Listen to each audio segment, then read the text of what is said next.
is the following events in the muscle contraction, right? So the question is about the muscle contraction, and let's revise the events what will take place in the muscle contraction. The theory which explains the muscle contraction is the sliding filament theory, right? Sliding filament theory. Okay, you know that the junction between the neurons and the muscle is known as the neuromuscular junction. Let me write it as the NMJ, that is the neuromuscular junction. Right. The signal reaches the neuromuscular junction, and after the neuromuscular junction releases the acetylcholine, which is the ACH, acetylcholine. After the acetylcholine is released at the neuromuscular junction, signal action potential reaches the sarcolemma. Right, action potential reaches sarcolemma.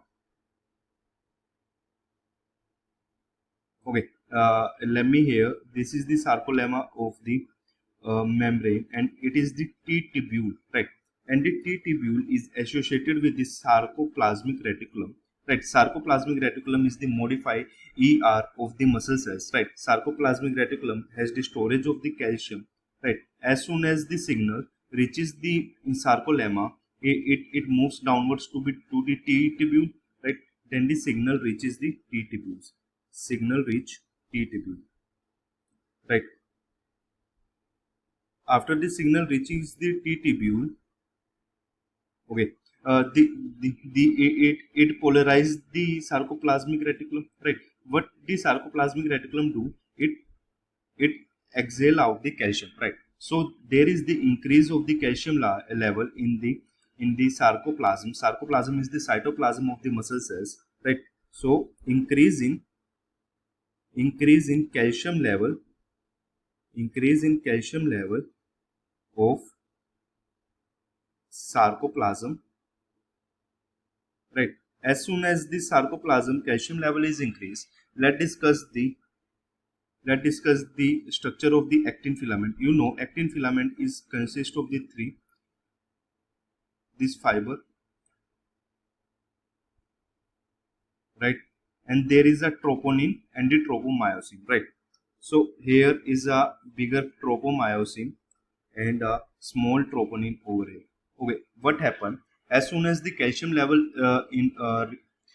rises in the sarcolemma, calcium binds with the troponin C, right? Calcium bind with the troponin C, right? Next step is going to be the bind with troponin C, right? As soon as the calcium bind with the troponin C, what happened? There are the myosin binding site on the actin. This is the actin molecule. There are the myosin binding site get exposed, right? What happened next? Myosin binding site get exposed. Myosin binding site get exposed. Okay. As soon as the myosin binding site get exposed, okay, let's discuss the structure of the myosin. Okay, this is the structure of the myosin. Myosin has the two things, but this is the actin binding site,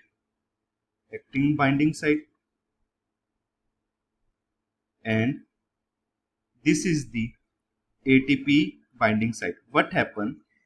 Okay, here the ATPase work and hydrolysis of the ATP take place. Hydrolysis of ATP, right? Next step after the myosin binding site is the hydrolysis of the ATP, right? Hydrolysis of ATP. Okay, as the ATP is hydrolyzed, there is the forming of the cross bridge between the actin and the myosin filament, right?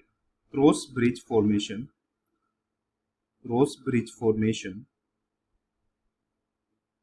between actin and myosin filament, between actin and myosin filament, actin and myosin, right? So there is the cross bridge formation between the actin and myosin filament, and then what happened after the cross bridge formation? There is the contraction, right? There is the contraction. So this is all sequence according to the sliding filament theory, right? How is the muscle contraction take place. So let's check the question. Question says arrange the following in the muscle contraction, right? So action potential enters the muscle fiber to three tubules, right? Okay, let's suppose it to be the one. Then the calcium binds with the troponin C, ectomyosin cross bridge formation.